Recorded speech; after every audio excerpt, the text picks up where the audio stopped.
This video is going to be looking at the arguments that were presented within the Senate about what to do with the conspirators after the Catalan conspiracy.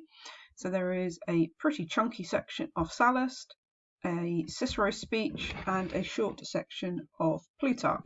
So the Sallust speech, basically details two different speeches that were given in the Senate and then the reaction to those speeches. Now, these speeches were given as some of the sort of key conspirators had been arrested. There were still forces outside of Rome that were battling each other. So obviously those that have been raised by Cicero and his joint consul against Catalan's forces. So do keep in mind and make a note somewhere that Catalan is not one of those conspirators that has been arrested, because he wasn't. He dies in battle. But these discussions deal with the conspirators that had been arrested. So Sallust records two different speeches, one from Caesar and then one from Sallust. And then the Cicero speech that we read after will talk through kind of Cicero's reaction to the speech, and I'll explain why he says what he says in the way that he says it. And then obviously there's a source of that from Plutarch that shows kind of the aftermath of this. So before Caesar stands up and speaks, someone else had spoken before him, and I think Salanius from memory had basically said that he believed that the conspirators should be put to death. Now, this is not a trial, in the Senate. This is just a discussion about what to do with these conspirators. So the execution would be without a trial. So Caesar has heard this speech, and he basically stands up and gives his speech against this particular punishment. And he's going to give a variety of different reasons as to why he thinks it's the wrong thing to do. And then he's going to give his opinion what should happen to these particular conspirators. So the first thing he points out in his speech is that all men who deliberate upon difficult questions ought to be free from hatred and friendship, anger and pity. When these feelings stand in the way, the mind cannot easily discern the truth. I'm going to read this whole bit because it kind of all feeds together. If passion possesses you, it will take hold of you and reduce your mind to impotence.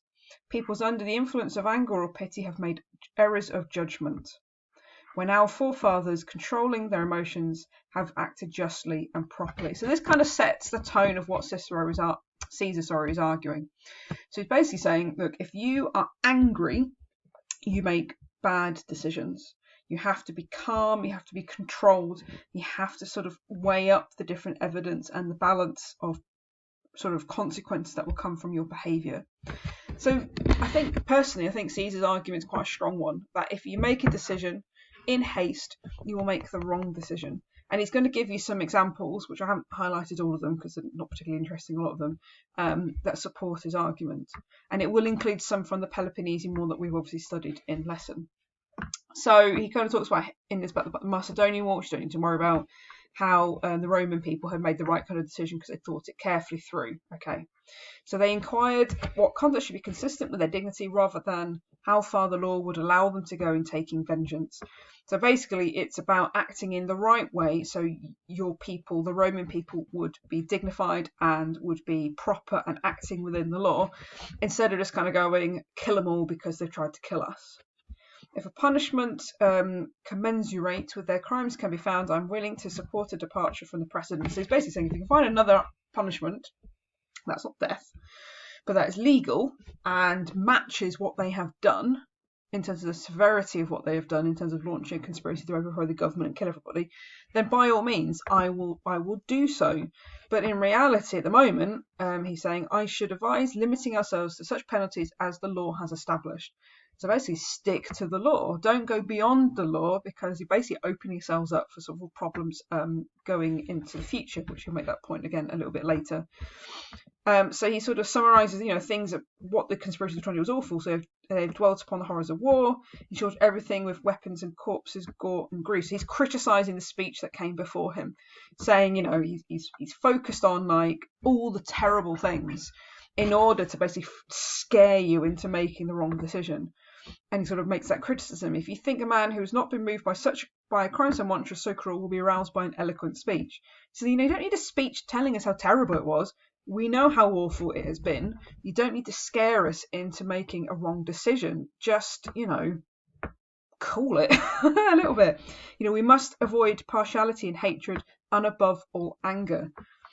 Now, history would support what Caesar is saying, to be completely honest, because we know that humans, have made some pretty stupid decisions when we're all very, very angry, myself included.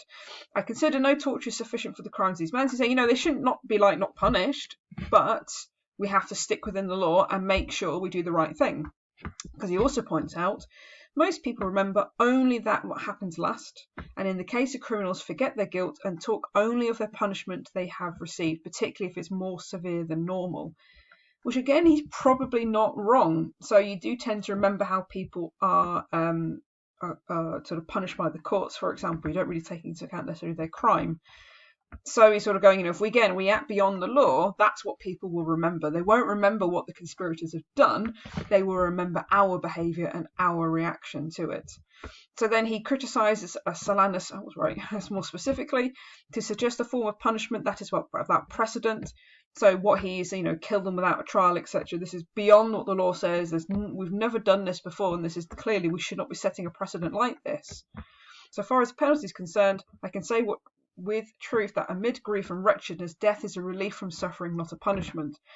So again, he's kind of suggesting that maybe death is kind to the conspirators, and actually, he's not suggesting torture, because that would be against the law, but he's sort of saying, killing them is the easy option, and it's easier for the conspirators because once they're dead, that is it. They don't suffer anymore.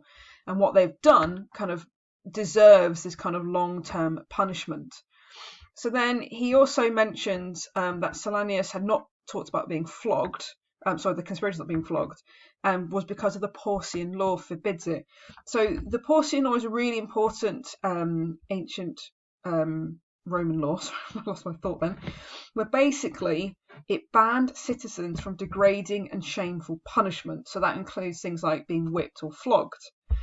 Interestingly, it also bans any corporal punishment without appeal. So in other words, you can't physically punish someone, that includes death, without the people being under arrest having the right to appeal it. So he's sort of saying, we just kill these guys, we're breaking the Porcian law. It doesn't matter that you're not suggesting they should be tortured, we're still breaking the law. There are other laws that provide that Roman citizens, even when found guilty, shall not lose their lives, but shall be permitted to go into exile. So he says, it's not just the Porcian law, there are other laws here that protect these men, that you can't just go around executing people. You have to sort of stick to the law or what's correct. So he's also answering some kind of criticism that might be raised against his own speech. But you may say, who will complain of a decree that is passed against traitors to our country? It's a fair point. They're traitors. No one's going to criticise us later. And then he's like, but one day there will be a change of feeling because it always happens. People always look back and think, what have we done? And he also says there'll be a precedent you establish for others. So, I don't know, read the next sentence. All bad precedents have originated in cases which were good. So you might be doing an action for the right reason, but it sets a precedent, it sets an example, it sets a standard for future behaviour. So, in the future, what will happen? Your new precedent, which you establish by inflicting an extraordinary penalty on guilty men, will be used against innocent men who do not deserve it. I think that's quite a strong point that Caesar is making, personally. So he gives, I've lost my mouse again, there it is. It gives us some examples. So we've obviously done these in the Peloponnesian War. So we know at the end of the Peloponnesian War that the Athenians had the 30 tyrants set up by the Spartans. And he's saying at first they just started putting to death people who were really, really awful, which we know when we did it. But afterwards their license gradually increased and the tyrants slew good and bad alike at pleasure, intimidated the rest. Athens was reduced to slavery and had to pay a heavy penalty. Which we know is also true. In fact, it got so bad that remember that Spartans actually had to put the democracy back in place to stop the tyrants. So you say, look what's happened previously. The Athenians deserved to be punished after the Peloponnesian War. That's what the Spartans had done, and that's why they allowed the 30 tyrants to be set up. But then it sets a precedent, and then there was these mass executions, and this is absolutely awful. So again, Sulla is an example. He starts by sort of executing a person that no one liked, but this was the beginning of great bloodshed. We've done the prescriptions. You know what happens. For anyone who coveted a man's house in town or country, he contrived to have him enrolled among the prescribed. And this matches with what the Plutarch source that we looked at for Sulla, as also the Appian source. So he's using some pretty good examples here to kind of go, look, what will happen in the future if we do this? The massacre did not end until Sulla glutted all his followers with riches. There's some really good Sulla quotes here as well. So do sort of maybe in the Sulla sections also make that kind of cross-reference with the Sallust source to go back and write it in. Because it's nice to have a different source talking about the same thing. Now he's like, I don't think Cicero, who's one of the consuls, will do this. In this age, I know Cicero won't do it. But it is possible that on some future occasion, when someone else is consul and likewise in command of an army, some falsehood may be believed to be true. So someone else will take our example, maybe in the future, and will do this. We'll go around, just killing people. And then what are we going to do? What kind of situation have we set up for ourselves? Which is basically what this is kind of talking about. Like, we'd acted really well in the past, and we'd taken over places, and we didn't go around killing everybody. Be so ironic when Caesar goes to Gaul, and that allows us our dignity. So when the blameless began to be oppressed and other wrongs of that kind were perpetuated, then they devised the Porcian law. So the Porcian law was put in place to protect the people, and part of the Porcian laws and some other laws allow the condemned the alternative of exile. So he's like, so let's not change the law here. Let's just do what the law tells us to do. And he's like, I don't suggest that the prisoner should be just allowed to leave, like just go into self-imposed exile, and therefore they'd go back to Catiline and his army. Obviously not. So this is when the bit in yellow is Caesar's proposals. So confiscate the goods. They themselves be kept imprisoned in the strongest of the free towns to be held prisoner for the rest of their lives. No one hereafter shall refer to the case of the Senate or bring it before the people. So the punishment will never be lifted. And that is it. So they're sort of basically, they are exiled, but they're under like prisoner exile. That makes sense, but you know what I mean. So that is his suggestion, and then he sits down. Good speech, I think we could all kind of argue. He makes some really good points. Then someone else arises to speak, which is this guy called Cato. Now I'm going to put my cards on the table here and say that I hate Cato. I think he is a sanctimonious bore, and he's also a hypocrite, in my personal opinion. Just getting that out there now. So it's not like I'm a particular Caesar fan, because I'm not. He makes some really stupid decisions later on. But I really dislike Cato, so I'm just going to make it clear. So I'm going to try and treat Cato as lacking in prejudices as I can, but I can't promise it, like I said. And I should point out, don't agree with his arguments. But obviously this will be up to you about which side of the argument you decide is the right one. So he stands up to give his speech. So my feelings are very different, of course they are, to the plot and danger we are in. So there's some quite nice, good quotes here about also some problems in the Republic. Now I should give you a bit more information about Cato actually before I carry on. So Cato lived a very simple life, is one way of phrasing it. So he disliked really ostentatious wealth. He disapproved of people who were like having those collections and large estates. He himself lived in a really simple house. He didn't dress like an average senator. He wore sort of like a simple tunic.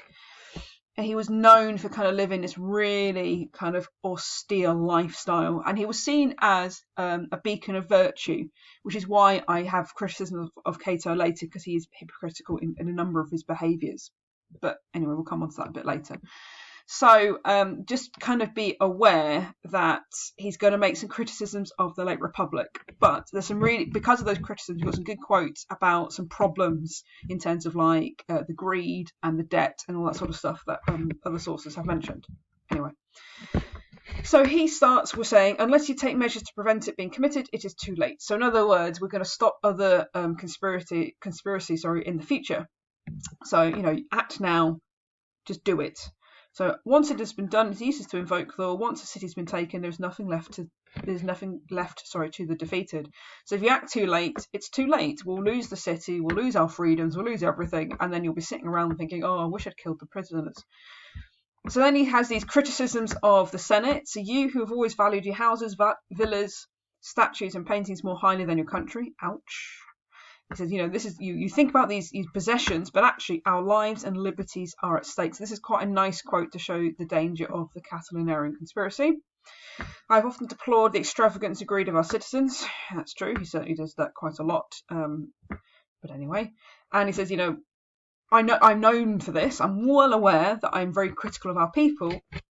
But the question before us is not whether our morals are good or bad. So it's not about what I think of the people necessarily, nor how great or glorious the Roman Empire is. Okay, it is whether we and it together to fall into the hands of the enemy. Missed that. Why? At this point, does anyone talk to me of clemency and compassion? The Republic is brought to such a predicament. In sparing a few criminals, bring ruin upon all good men. So if we kind of like break this down a little bit, it's not about whether or not, we're all looking after our houses and villas and stuff. It's about kind of protecting ourselves. Why would anybody talk about clemency and compassion when these guys were going to kill us all? And the Rome is right on an edge here of what's going to happen in the future. And if we spare these criminals, we ruin ourselves later on. So he's probably going down more of the scare tactic route than probably Caesar was. So then he starts to criticise what Caesar mentioned. So he says Caesar recommended that the property of prisoners be confiscated, and that they themselves be imprisoned in the various towns. Because if things were kept in Rome, that obviously they'll just join up with bad people, which is probably true. So he then sort of says, okay, then fine, but if you decide the fate of Publius Lentulus, who's one of the conspirators, and the rest, the conspirators have been arrested, you will be at the same time passing judgment on Catilin's army and all the conspirators. The more vigorous your action, the less will be their courage. So if you kill these people, the wind will be taken out the sails of the other conspirators. Okay, fine, I get that point. Scare them. Again, he starts to criticise the Republic in general. I think he's kind of trying to shame them into making his decision, I guess. So in place of these, we have extravagance, greed, and public poverty and private opulence. Doesn't need much explanation. Ambition usurps all the values of virtue. So he's just like, you're all greedy. You're all ambitious. You're all terrible people. Look at you all. Each of you schemes for his own private interests. There's some really good quotes there about motivations of individuals, not linked to anyone specific. The natural result is when an attack is made on the Republic, there is no one there to defend it. Well, that's not true. Cicero had, and the other consuls had, but whatever. Anyway. So then he points out that the citizens of the highest rank conspired to set fire to their native city. So this kind of shows the level of support. We've got senators supporting the Catiline conspiracy. We've got the Gauls, so we've got provincial support have been called to arms. And the leader of his enemy with his army descend upon us. So they're like literally right near us. They're going to attack us. And what are we doing? Trying to decide what to do. So he starts to kind of point out that, previously, the Romans had made some pretty horrible decisions when necessary. So we have this guy who, we don't need to know who he is really, to be honest. He's fighting with the Gauls, orders the execution of his son. So, this guy did it to save the people. So why are we not taking the same behaviour? We have to do these kind of firm actions in order to protect ourselves, which is basically what this is talking about. Okay, there's another good quote about the level of danger, from the Catiline conspiracy. So Catiline with his armies at our throats. Good way of phrasing it. Therefore, the more need for acting quickly. So he's kind of pointing out, Caesar's argument, was like, don't act too quickly, think it through, you'll make a bad decision. And Cato's like, yeah, fine, but the army's literally on our doorstep and we need to act. We don't need to think, we just need to get on with it. Okay? I can't remember why did I highlight this in yellow? Oh yeah, I remember why. Why is this in a different colour? So this is essentially his argument. Let those who confess to be treated as though they've been caught red-handed in capital offences and be punished in accordance with ancient customs, i.e. he wants them to be executed. Now, don't do a trial, just kill them. Just kill them straight away, as if they are traitors, because they were traitors. So then Cato sits down, and his speech is so good that Cicero was hailed as great and noble, and a decree of the Senate was passed in accordance with his recommendation. And this is an important point. It is a decree of the Senate. Okay, this is going to be important later on without giving the story away. But notice this is the Senate that passes this decree, not the consuls. It's a group decision. Okay. Essentially here, Sallust goes off on a bit of a rant about like how the Romans' history was awful. But again, it's quite a nice quote about the state of the Republic. So the state had been demoralised by extravagance and idleness. Okay, cool. But the rest of it is pretty irrelevant, sorry, to us. So then he starts to go on about the two men. So again, these are quite good quotes just about the character. So Caesar was held great because of his benefactions and lavish generosity. So he's a populares, he spends money, lovely. Cato for the uprightness of his life. Like I said, he was, lived a very austere life. Caesar gained glory by helping, giving, and forgiving. Oh, I like the rhyme of that, it's nice. Cato by never stooping to bribery. That's a good quote because that's not true. It's just not true, as we'll come on to later in the course. And like I said, he's going to be a hypocrite. He was known for being anti-bribery, I will point out, but as I said, we'll look at an example that shows it's just hypocritical. And then according to Sallust, Caesar longed for great power, an army, and a new war to give scope to his brilliant merit. Possibly true. There is a type of question that sometimes gets asked in these 36-mark essays about the aims of politicians. So this section is quite nice about kind of the aims of like Caesar and the aims of Cato, for example. So anyway, you know that the decision is made by the Senate to go with what Cato and the conspirators are therefore killed. Now, before that decision is made, the consuls then give a speech that summarizes the two sides of the argument. Now, Antonius, who is Cicero's colleague, is still outfighting Catilin's forces, so he's not in the Senate. So if this falls onto Cicero's shoulders. So Cicero gives his speech, which is against Catilin at 4.7 to 10, and then the next section. Now, as consul, Cicero could not openly state what he thought should happen. So he will go with whatever the Senate decrees to do. However, in his speech, it becomes pretty clear which side of the debate he sits on. You can probably guess where this is going to be going. So in his speech, he weighs up the two sides, and like I said, it becomes pretty obvious which is which. So I've highlighted the two sides in two different colours just to make it a little bit clearer to us. So he mentions the first by Silanus is the men who have tried to destroy the state should be put to death. The other, which is obviously Caesar, rejects the death penalty but is eager to see all the other punishments inflicted in their full rigour. So that's basically the two sides of the debate, which is true. So Silanus considers that the men who have plotted against the lives not merely of all of us, but here in the Senate, will also run people as a whole. So it kind of shows you the possible scope of the conspiracy, and that's why he's suggesting everybody should be killed. Should no longer be permitted to share the air we all breathe and should be executed immediately. And he reminds us that we've often employed the death penalty against vicious citizens. Okay. So Caesar, the gods did not establish death penalty as a punishment, but as an inevitable end. Life imprisonment was clearly established as the special punishment for crimes of exceptional wickedness, so i.e.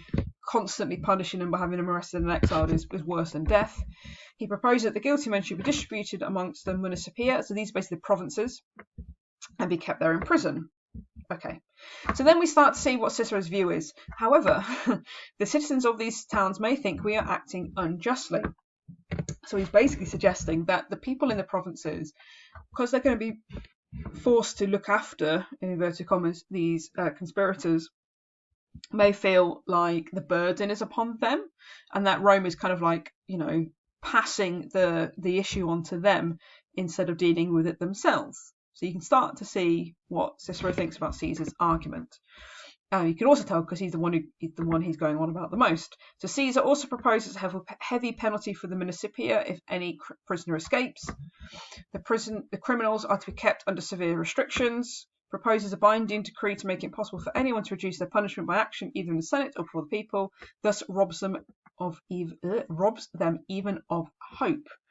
So he's pointing out that Caesar's proposal is actually almost like a double punishment. So not only are they punished and they lose their property and they're exiled and they're in prison, but then they have absolutely no hope of ever being brought back. And that's like an extra level of punishment, which he's suggesting is a little bit unfair. So he also proposes their possessions be confiscated. A single moment of pain would have spared them all the manifold agony of body and soul that is the penalty of their crimes. So that's what I mean about this double punishment. Like, you're punishing them once and then you're punishing them again. And he's basically saying this is unfair. This is really, really unfair, actually. And this is worse than death. Death is actually being kinder to them. So then he makes some points about the Populares factions. There's some quite nice ones about the Populares and how Optimates view them, because Cicero was an Optimate. If you adopt the proposal of Gaius Caesar, who follows that what we agree to call the popular, as in Populares line in politics, so it gives you a nice quote about Caesar's political faction.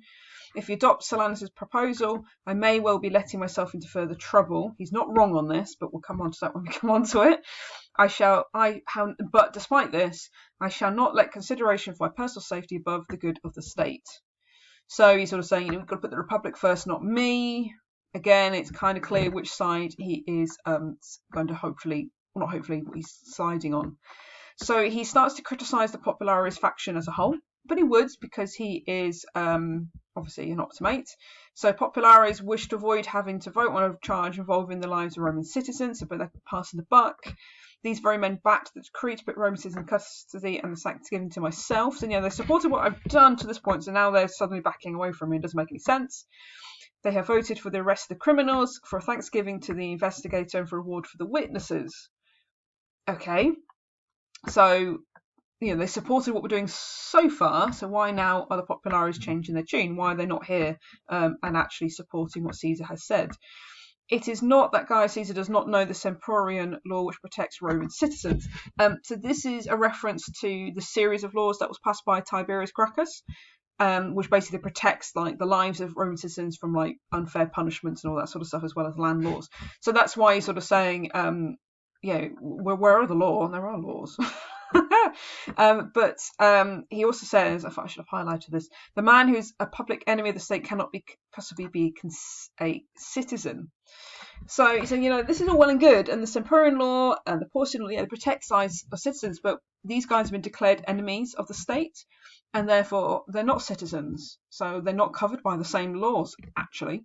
So just be aware of that. He also talks about So now that he's plotted this is talking about one of the conspirators, the ruin of the Roman people and destruction of the city with utter lack of pity or restraint. So again, gives you kind of the level of danger that maybe the conspiracy posed to the people. He's sort of saying, these guys, they had no pity, they didn't have restraint, and yet Caesar is suggesting we should, which is an interesting argument. He also proposed the confiscation of property. Okay, we've mentioned that several times now. They may not even escape poverty and beggary. So again, it's a triple punishment. So not only they lost their lands and they're exiled, they've also got no hope of being recalled. And for the third one, they're now going to be really poor. Okay, fine. So then he gives a bit of defence about his position in terms of what he's done. So before I ask you to vote, I should make a brief remarks about my own position. For Cicero, it's relatively brief, you'd be pleased to know. So I shall never feel that I've acted wrongly myself or encourage you to do so. Okay. They may threaten to kill me, but death awaits all men, so they can do what they like to me. Death will come to all of us. Cheery. No one else has... right, before I carry on, he's going to make some interesting comparisons about what he has done versus great Romans in the past. So he's kind of suggesting that his saving of the state is as equal to other people who've extended the empire. Now, whether you agree with this is totally up to you. Okay. So no one else has ever won such glory in his lifetime as your decrees have bestowed on me.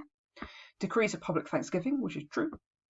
But I am the only man so honoured for preserving our country from destruction. So he compares himself to Scipio, who obviously acted against Hannibal and saved Rome. So, he's amazing. He talks about Africanus. He's a great Roman general who defeated Carthage. We also have Paulus, who I'm trying to. He did something. I can't remember what. Sorry. Killed somebody. Marius, who saved Italy from blockade. We have Pompey. He's got to mention Pompey. He loves Pompey. Pompey, who's swept in glorious success through all the lands under the sun, outshines them all. Remember, he's desperate for Pompey to be his friend, so that's why he says that. But I feel confident that my own achievement will rank among them.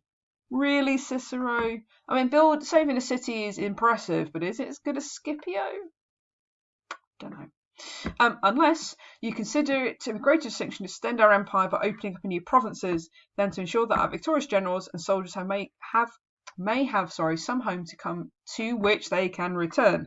So he points out, yes, okay, these great generals have extended the empire and it's amazing and we love them for it, but without people like me there would be no Rome to return to, which is why he's considered himself to be as equal. So that gives you a really slightly horrible insight into Cicero's view of himself at this particular point. And after the conspiracy occurs, he's given some honours, which we'll look at in source in a second. And Cicero certainly believes his own hype, is how I'll phrase it, and becomes a little bit insufferable. He'll get his comeuppance, so it's okay. Not that he deserved it, really, because he does save the city, but it's not the point. In fact, does he save the city? Technically, Antonius saves the city. But whatever. And I should point out, I quite like Cicero, but he is irritating. Anyway, so he talks about how all of the Roman people have gone a bit mad with this conspiracy. So again, we're talking about the plebs and their support for it. And he's sort of going, I'll have to fight onwards and after your decision is made, and we have to keep fighting together, and eventually we'll overcome the conspiracy, which is basically what this talks about.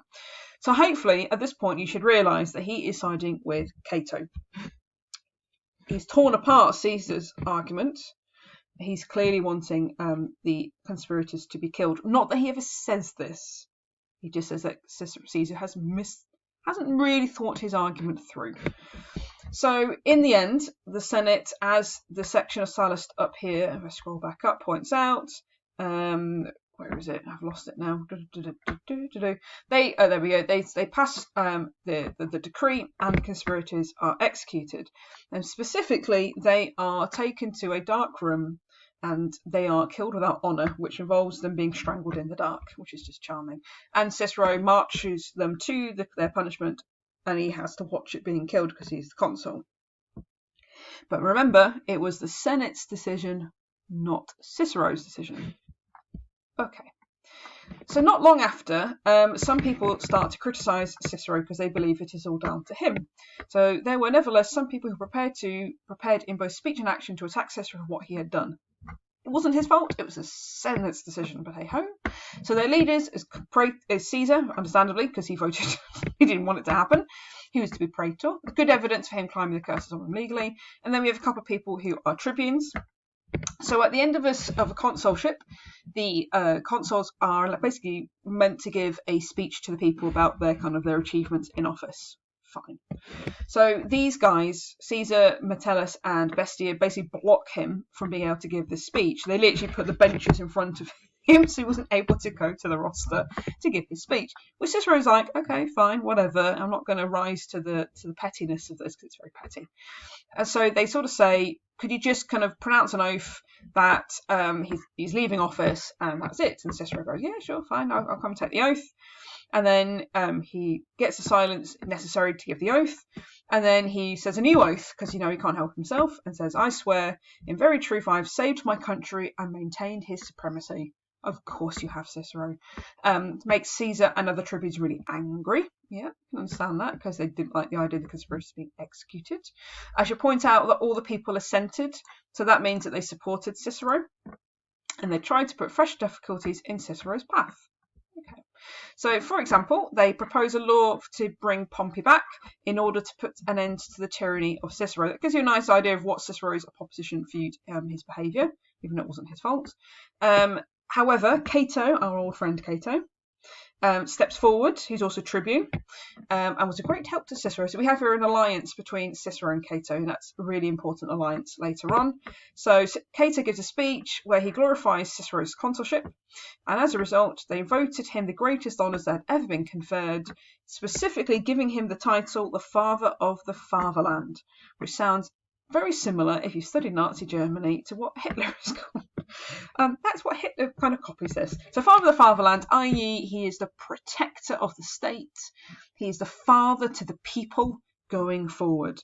And according to this section of Plutarch, Cicero was the first to receive this title. So I'll highlight that. So this honour is quite literally made up for him. And it's because of Cato that he is given this honour. But it does show in this source that there is some opposition already to what has happened to the conspirators. And this whole situation will cause problems for Cicero later on.